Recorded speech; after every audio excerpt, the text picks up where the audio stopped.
नाज़रीन, मैं हूं इरशाद महमूद। आज के इस व्लॉग में हम बात करेंगे, जैसे कि आजकल बहुत चर्चा हो रहा है ज़बरदस्त किस्म का आज़म खान साहब के हवाले से कि वो वज़ीर आज़म इमरान खान के प्रिंसिपल सेक्रेटरी थे। उन्होंने नैब को कोई बयान दिया, कोई अदालत को मजिस्ट्रेट के सामने कोई एतराफ़ी बयान दिया है, और जिससे ये साबित करने की हुकूमत कोशिश कर रही है कि साइफर नाम की कोई चीज़ एग्जिस्ट ही नहीं करती, या ये सारा कुछ जो है इमरान खान ने एक पॉलिटिकल माइलेज के लिए किया। इमरान खान साहब ने भी एक धुआंधार तकरीर की है और उस तकरीर में उन तमाम पहलुओं के ऊपर रोशनी डाली है जो उनके ख्याल में जो है उस दौरान वाक़या हुए, और किस तरह से अमेरिका इस सारे मामले में, या डोनाल्ड लू ख़ास तौर पे जो अमेरिका के हमारे पाकिस्तान के मुतल्लिका सेक्रेटरी थे, उन्होंने किस तरीके से हमारे एम्बेसडर्स को ये बताया कि इमरान खान की हुकूमत को ख़त्म किया जाना ज़रूरी है, ताकि अदरवाइज पाकिस्तान और अमेरिका के ताल्लुकात अच्छे नहीं हो सकते। इस पर तो बहुत बहस हो चुकी है, जाहिर है कि कोई नई बात तो मैं आपको बताने से रहा, लेकिन मुझे इस मौके पे ये याद आया कि कुछ अर्सा पहले अमेरिका में पाकिस्तान की एक सफ़ीर होती थी आबिदा हुसैन, वफाकी वज़ीर भी रही हैं, कई बार वफाकी वज़ीर रही, मेंबर पार्लियामेंट रही। उनके बड़े एक ख़ानदान सियासी खानवादे से ताल्लुक़ रखती हैं, और वो 91 से 93 तक अमेरिका में पाकिस्तान की सफ़ीर रही। तकरीबन 2.5 साल उन्होंने सफारतकारी की। बड़ा तल्ख ज़माना था पाक अमेरिका ताल्लुकात में, और तलखी का एक अंसर यह था कि अमेरिका चाहता था कि पाकिस्तान जो है अपने न्यूक्लियर प्रोग्राम से दस्तबरदार हो जाए। दूसरी बात यह थी कि अमेरिका चाहता था कि पाकिस्तान कश्मीर में जो आज़ादी की तहरीक है उसकी हमायत से दस्तकश हो जाए। पाकिस्तान इन दोनों मामलात पे दस्तबरदार होने के लिए तैयार नहीं था। तो वो बताती हैं कि असिस्टेंट सेक्रेटरी खारजा जो थे बार्थोम्यूलियो पाकिस्तान तशरीफ़ लाए, और उनकी सदर पाकिस्तान गुलाम इसाक खान के साथ मुलाकात तय थी। चूँकि इनका अमेरिका में इन्होंने सफ़ीर की जिम्मेदारियां संभालनी थी, लिहाजा गुलाम इसाक खान साहब ने उन्हें भी मुलाकात में मदऊ कर लिया। ये कहती हैं कि जब मुलाकात शुरू हुई तो अमेरिकी असिस्टेंट सेक्रेटरी खारजा ने धीरे धीरे ये बात कहना शुरू की कि पाकिस्तान को जो है अपने न्यूक्लियर प्रोग्राम से दस्तबरदार हो जाना चाहिए, और उसके बदले में अमेरिका पाकिस्तान की क्या मदद कर सकता है या करेगा। गुलाम इसाक खान, जिन्हें अमेरिकी और मगरबी ममालिक के सफारत खान मिस्टर न्यूक भी कहते थे, उन्होंने पाकिस्तान के न्यूक्लियर प्रोग्राम की अहमियत को भी उजागर करना शुरू कर दिया, और ये बताना शुरू कर दिया कि वो पाकिस्तान के लिए ये प्रोग्राम क्यों अहमियत रखता है। और सेकेंडली उन्होंने बताया कि पाकिस्तान का प्रोग्राम जो है ये डिटरेंस है, और ये किसी के खिलाफ इस्तेमाल नहीं होगा। कहते हैं कि अमेरिकी असिस्टेंट सेक्रेटरी खारजा आबिदा हुसैन दिखती हैं कि सख्त गुस्से में लाल पीले हुए। गुलाम इसाक खान ने उन्हें एक फ़ाइल दिखाई जिस फाइल में इस तरह के पॉइंट्स दर्ज थे। उन्होंने इस फाइल को जोर से चटक दिया, ज़मीन पे मारा, और अपने स्टाफ से कहा कि आप यहाँ से निकल जाए, और वो लोग वहाँ से चले। ये तो एक सूरत हाल है। फिर वो कहती हैं कि मैं अमेरिका पहुँचती हूँ तो अमेरिका में मैं देखती हूँ कि पाकिस्तान को दहशतगर्द मुल्क करार देने के लिए एक पूरा माहौल, एक फ़ज़ा साजगार बन चुकी थी।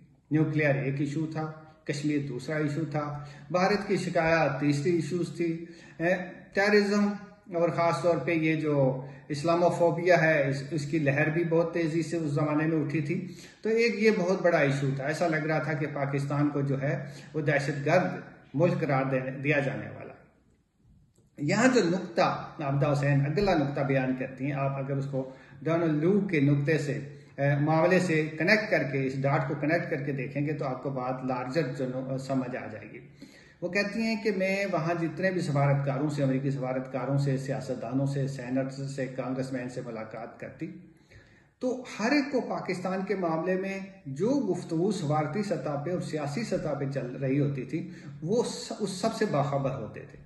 वो कहती हैं कि अमेरिका में एक ऐसा ज़बरदस्त निज़ाम है कि सफारतकार हों या फौजी पेंटागन के लोग हों या CIA के लोग हों, वो इतना ज़बरदस्त तरीके से किसी मुल्क के बारे में जो उस पॉलिसी चला रहे होते हैं वो इतनी खूबसूरती से और महारत से उसको कनेक्ट रखते हैं, और एक दूसरे को इस तरह से बाखबर रखते हैं कि हर शख्स को हर चीज़ की खबर होती है। तो पॉइंट यह है कि आबिदा हुसैन ने जैसे कहा है, मुझे नहीं लगता कि डोनाल्ड लो ने जो कुछ कहा वो कोई उनकी ज़ाती राय थी या किसी एक शख्स की थी। इसी तरह जैसे कि आबिदा कहती हैं कि यहाँ भी जो कुछ असिस्टेंट सेक्रेटरी खारजा ने गुलाम इसाक खान के साथ किया था अमेरिका में, वो जिससे भी मिली उन्हें उसकी खबर थी। उससे बाद वो एक और कुछ और दिलचस्प बातें भी बताती हैं जो मैं मुख्तसर करके आपको बताऊंगा।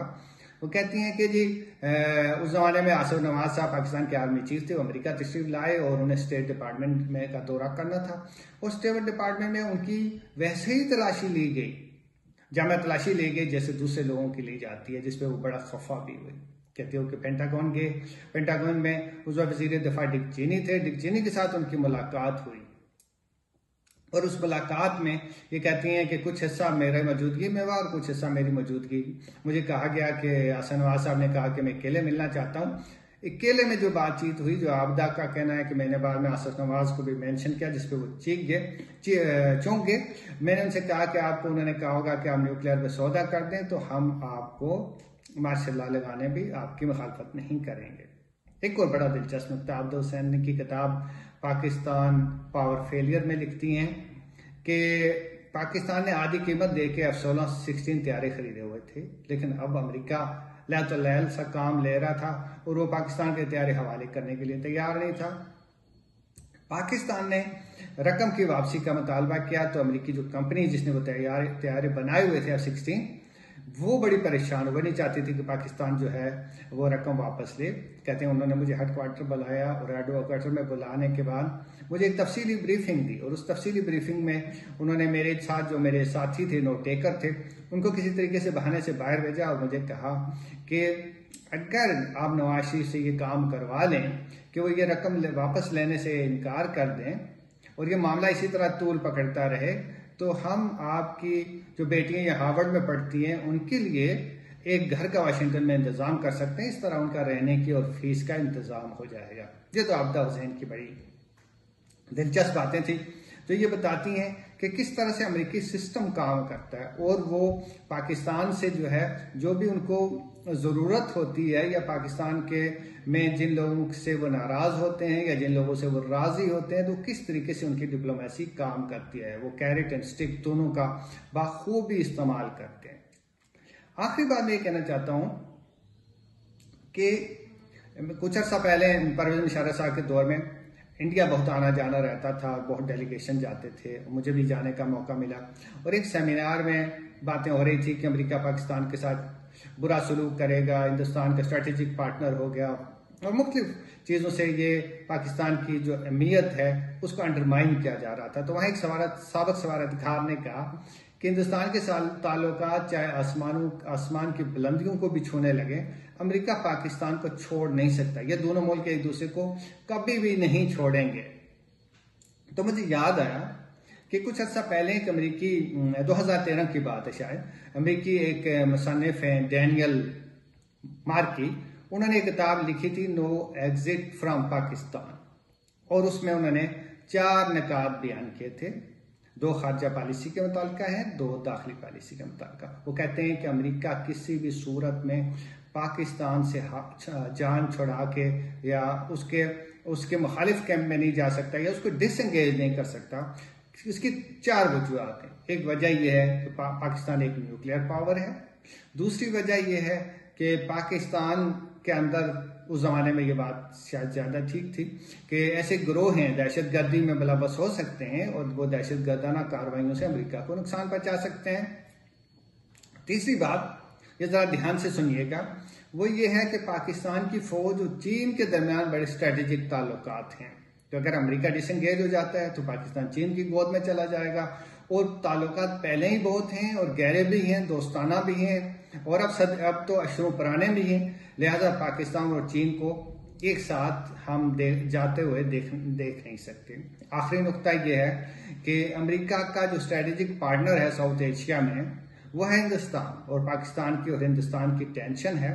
लिहाजा पाकिस्तान जो है वो अमेरिका जो है पाकिस्तान को किसी सूरत नज़रअंदाज नहीं कर सकता, क्योंकि इंडिया और पाकिस्तान के ताल्लुकात इस तरह के हैं कि उनमें किसी भी वक्त उसको एक ट्रबल शूटर का रोल अदा करना पड़ता है। दोनों ममालिक के दरमियान माजी में भी हमने देखा। तो ये बहुत सारे वो पहलू हैं जो ये हमें बताते हैं कि अमेरिका का इस इलाके में बहुत गहरा असर था, है और रहेगा और वो किसी भी सूरत में डिसएंगेज नहीं होना चाहेगा। जाहिर है कि पाकिस्तान में एक दोस्त और एक ऐसी हुकूमत उसको चाहिए कि जो अमेरिका नवाज भी हो और अमेरिका के साथ दोस्ताना ताल्लुकात भी रखना चाहती हो। अगरचे इमरान खान साहब अमेरिका से दोस्ती के हमायत में हैं, उसके कोई खिलाफ नहीं है, लेकिन वो ये चाहते थे कि पाकिस्तान जो है, जैसे उन्होंने भी कहा है और बहुत सारे और लोगों ने, हामिद मीर साहब ने भी इस बारे में जिक्र किया कि वो ये चाहते थे कि चूंकि अमेरिका से पाकिस्तान को कुछ हासिल नहीं हो रहा, कुछ पाकिस्तान को, जैसे पाकिस्तान के जो मसाइल हैं उसमें अमेरिका खुल के पाकिस्तान की मदद नहीं कर पा रहा है, जैसे कश्मीर पे मदद नहीं कर रहा है मसले के हल के लिए, फिर पाकिस्तान की माशी और मदद में अमेरिका जो है वो बहुत ही पीछे है उसमें, बल्कि तो पिछले कुछ अरसे से डोनाल्ड ट्रंप ने तो पाकिस्तान की इमदाद और दूसरी इसके एक्सचेंज प्रोग्राम और सारी चीज़ों पे पाबंदियां लगा दी थी। तो इमरान खान का ये ख्याल था कि हम अमेरिका से कुछ हासिल नहीं कर पा रहे, लिहाजा बेहतर यह है कि हम चीन से, रूस से और दूसरे ममालिक से ज़्यादा क्लोज हों और क्लोज होकर हम पाकिस्तान के मफाद को आगे बढ़ाएं। तो ये एक स्टोरी का एक पहलू ये था। मेरा यही ख्याल है कि अमेरिका पाकिस्तान की ज़रूरत है और पाकिस्तान अमेरिका की ज़रूरत है, दोनों एक दूसरे के साथ रहेंगे, लेकिन असल बात जो है वो एक तवाज़न क्रिएट करने की, और तवाज़न इसी वक्त क्रिएट हो सकता है कि पूरे पाकिस्तान के अंदर एक ऐसी हुकूमत कायम हो जो पॉपुलर हो, मकबूल हो और एक ट्रांसपेरेंट इलेक्शन के ज़रिए आई हो। नाज़रीन, इस हवाले से हम फिर आगे चल के अगले किसी व्लॉग में फिर बात करेंगे। तब तक इजाज़त, अल्लाह हाफिज़।